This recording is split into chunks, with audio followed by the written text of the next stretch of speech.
Assalamualaikum warahmatullahi wabarakatuh. Selamat malam Bu Lydia dan teman-teman. Kami dari kelompok 1 BSI Jatiwaringin yang beranggotakan Hanifah Ika, Eri Eviani, Beni Octavianus, Firda Nurdianti, dan Priscilla Naftalia. Pada pertemuan kali ini, kelompok kami akan membahas tentang perusahaan dan lingkungan perusahaan. Pengertian perusahaan. Apakah perusahaan itu?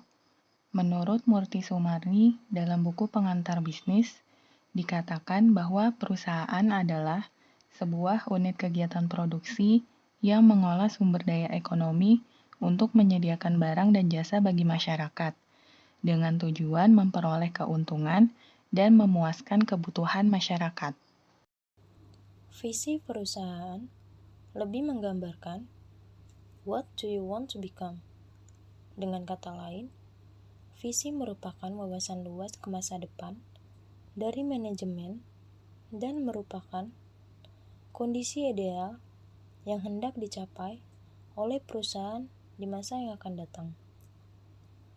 Visi memberi arah dan ide aktual kepada manajemen dalam proses pembuatan keputusan.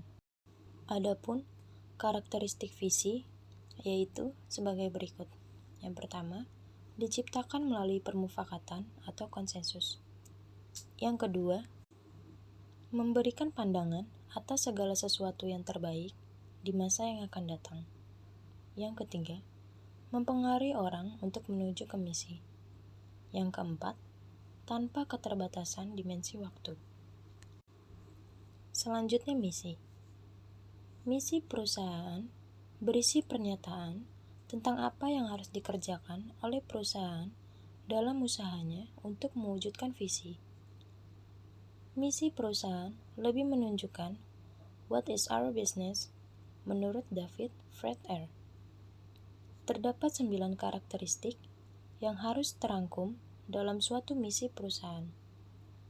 Dan karena misi perusahaan merupakan bagian dari program strategic management yang akan dipublikasikan kepada masyarakat, maka misi perusahaan sebaiknya mencakup 9 komponen pokok tersebut yang terdiri dari 1. Customer 2. Product or service 3. Markets 4. Technology 5. Concern for survival, growth, and profitability 6. Philosophy 7. Self-concept 8. Concern for public image and the last, concern for employees. Selanjutnya, tempat kedudukan dan letak perusahaan. Tempat kedudukan perusahaan adalah kantor pusat perusahaan tersebut. Tempat kedudukan perusahaan pada umumnya dipengaruhi faktor kelancaran hubungan dengan lembaga-lembaga lain, seperti lembaga pemerintah, lembaga keuangan, dan pelanggan. Lokasi perusahaan adalah tempat perusahaan melakukan kegiatan fisik atau pabrik. Letak perusahaan dipengaruhi faktor ekonomi dan merupakan salah satu faktor penting yang menunjang efisiensi perusahaan, terutama dalam kaitannya dengan biaya. Contoh bentuk lokasi perusahaan adalah pabrik tempat memproduksi barang. Letak perusahaan dibedakan menjadi 4, yaitu 1. Terikat keadaan alam 2. Terikat sejarah 3. Terikat oleh pemerintah dan yang keempat dipengaruhi oleh faktor ekonomi. Contoh perusahaan yang akan kami bahas yaitu Rumah Sakit Premier Jatinegara. Nama perusahaan RS Premier Jatinegara, jumlah karyawan kurang lebih 496 orang, outsourcing 122 orang. Alamat kantor, Jalan Jatinegara Timur, nomor 85-87, Bali Mester, Kecamatan Jatinegara, Kota Jakarta Timur. Bergerak di bidang jasa rumah sakit. Selayaknya perusahaan lainnya, Rumah Sakit Premier Jatinegara juga memiliki visi. Visinya yaitu menjadi penyedia pelayanan kesehatan terkemuka di Asia dengan memberikan pelayanan kesehatan kelas dunia yang berkualitas tinggi kepada para pelanggan, serta memastikan keberlangsungan organisasi. Next, misi rumah sakit. Misi rumah sakit yaitu 1. Menerapkan pelayanan kesehatan preventif, diagnostik, dan kuratif yang berfokus pada pelanggan, dengan hasil yang unggul dan menjangkau seluruh individu. 2. Mempromosikan, meningkatkan, dan mempertahankan pelayanan kesehatan terpadu yang unggul melalui inovasi dan pelatihan sebagai bagian yang penting dalam pelayanan yang diberikan. 3. Pendidikan berkualitas yang menghasilkan tenaga kesehatan yang kompeten dan memiliki empati. 4. Memberikan, meningkatkan, dan mendukung kepentingan semua stakeholder. Selanjutnya, nilai-nilai perusahaan. 1. Excite. Excel in everything we do. Maksudnya, unggul dalam melakukan setiap pekerjaan. 2.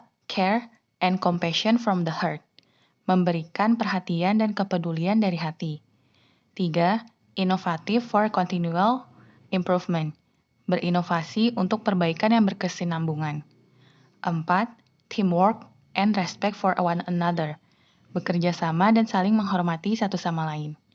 Yang terakhir, ethical in our practice. Menjunjung tinggi etika. Berikut adalah gambar-gambar sertifikasi yang telah didapatkan oleh Rumah Sakit Premier Jatinegara. Sudah ber-ISO 9001-2015 dan bersertifikasi halal MUI juga. Next, ada akreditasi GCI.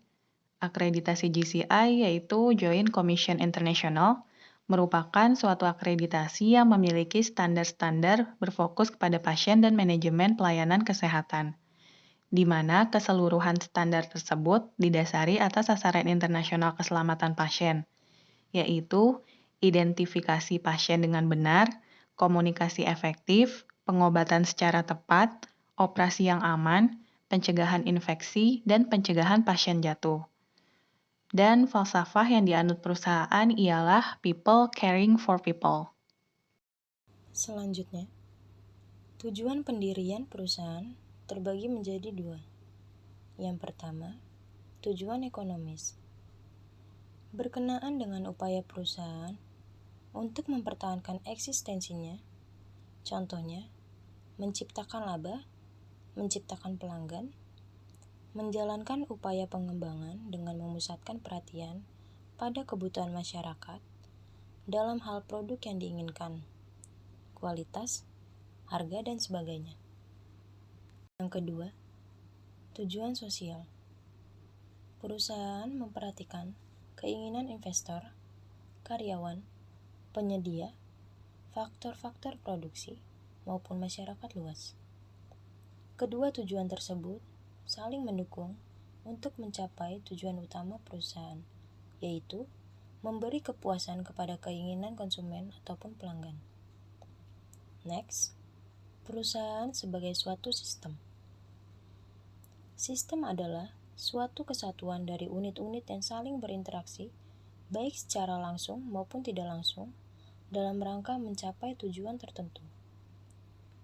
Perusahaan adalah suatu sistem karena merupakan kombinasi dari berbagai sumber ekonomi, yang secara langsung atau tidak langsung mempengaruhi proses produksi, serta distribusi barang dan jasa untuk mencapai tertentu, antara lain keuntungan, pemenuhan kebutuhan masyarakat, maupun tanggung jawab sosial.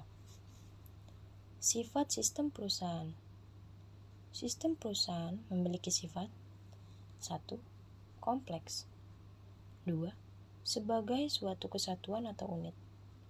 3. Sifatnya beragam. 4. Saling tergantung. 5. Dinamis. Selanjutnya, fungsi-fungsi perusahaan terbagi menjadi 2. Yang pertama, fungsi operasi. Pembelian dan produksi, pemasaran, keuangan, personalia, akuntansi, administrasi, teknologi informasi, transformasi dan komunikasi, pelayanan umum dan undang-undang, fungsi operasi penunjang. Yang kedua, fungsi manajemen. meliputi fungsi perencanaan, pengorganisasian, pengarahan, dan pengendalian.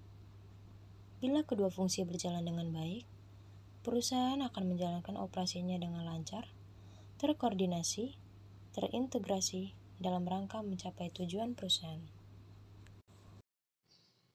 Next, sedikit insight tambahan dari kami mengenai anggapan-anggapan yang keliru di masyarakat tentang rumah sakit.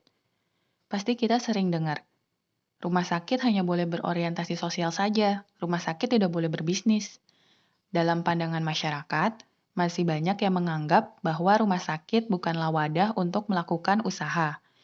Namun, sejak diundangkan Undang-Undang Nomor 16 Tahun 2001 tentang yayasan dan Undang-Undang Nomor 44 Tahun 2009 tentang rumah sakit, maka orientasi para pendiri rumah sakit dan mereka yang akan mendirikan rumah sakit mulai berubah. Melalui kedua undang-undang tersebut telah dimungkinkan didirikannya rumah sakit sebagai sebuah badan usaha yang berbentuk perseroan terbatas atau PT. Hal ini dipertegas lagi dalam pasal 20 ayat 1 bahwa berdasarkan pengelolaannya, rumah sakit dapat dibagi menjadi rumah sakit publik dan rumah sakit private. Untuk rumah sakit publik, maka dapat dikelola oleh pemerintah, pemerintah daerah, dan badan hukum yang bersifat nirlaba. Sedangkan dalam pasal 21 disebutkan bahwa untuk rumah sakit private dikelola oleh badan hukum dengan tujuan profit yang berbentuk perseroan terbatas atau persero. Dengan demikian, jelas bahwa rumah sakit sebagai institusi pelayanan kesehatan tidak hanya dibatasi semata-mata untuk tujuan sosial saja, tetapi juga undang-undang memberikan kemungkinan bagi pelayanan rumah sakit untuk didirikan dengan tujuan komersil. Jika demikian, maka berjalannya rumah sakit private harus sejalan dengan keputusan-keputusan yang dihasilkan dalam Rapat Umum Pemegang Saham atau RUPS. Dengan ketentuan ini, maka harus tetap diingat bahwa kepentingan bisnis oleh pemilik usaha dalam bidang jasa rumah sakit harus tetap memperhatikan hak-hak pasien, baik sebagai pihak yang harus dilayani kesehatannya, juga sebagai konsumen. Selanjutnya, lingkungan eksternal mikro rumah sakit. Apa saja yang termasuk di dalamnya? 1. Teknologi. Teknologi di bidang kesehatan pasti sangat mempengaruhi keberlangsungan rumah sakit. Tidak mungkin rumah sakit itu menggunakan alat-alat medis yang teknologinya sudah ketinggalan zaman atau outdated, pasti itu akan membuat pasiennya bertanya-tanya dan memilih rumah sakit lain. Dan teknologi kedokteran semakin cepat berkembang dan semakin bervariasi dan teruji. Makin banyak pula aplikasi di bidang kesehatan yang muncul sejak pandemi COVID-19. Selanjutnya, market trends. Timbulnya pandemi COVID-19 meningkatkan tumbuhnya industri kesehatan, seperti laboratorium, klinik, industri farmasi, dan juga rumah sakit. Ini kalau dilihat dari kacamata opportunity, bisa juga dilihat dari kacamata threat atau ancaman. Selanjutnya, pemasok. Pemasok apa aja sih yang ada di rumah sakit? Itu hubungan dengan pemasok seperti pemasok obat-obatan, pemasok alat-alat medis, pemasok fasilitas seperti bed, dan lain-lain itu harus dijaga juga dengan baik. Selanjutnya, lingkungan eksternal makro rumah sakit. Itu ada politics and law. Pasti semua kegiatan rumah sakit ini kan di bawah Kementerian Kesehatan. Dan kegiatannya itu harus sejalan dengan Kementerian Kesehatan. Apa yang sedang gencar-gencarnya dilakukan Kementerian Kesehatan misalnya. Itu harus dilakukan juga di rumah sakit. Terus ada ekonomi. Dengan adanya BPJS, tingkat ekonomi manapun kini bisa berobat ke rumah sakit. Namun, tentu saja rumah sakit lebih diuntungkan jika konsumen membayar normal atau tidak memakai BPJS. Terus hubungan internasional. Itu contohnya sebagai rumah sakit di bawah naungan Ramsay Sim Darby Healthcare, tentu sertifikat penunjang bertaraf internasional telah Rumah Sakit Premier Jatinegara kantongi. Yang terakhir, lingkungan internal rumah sakit. Apa saja yang ada di dalamnya yaitu struktur atau manajemen.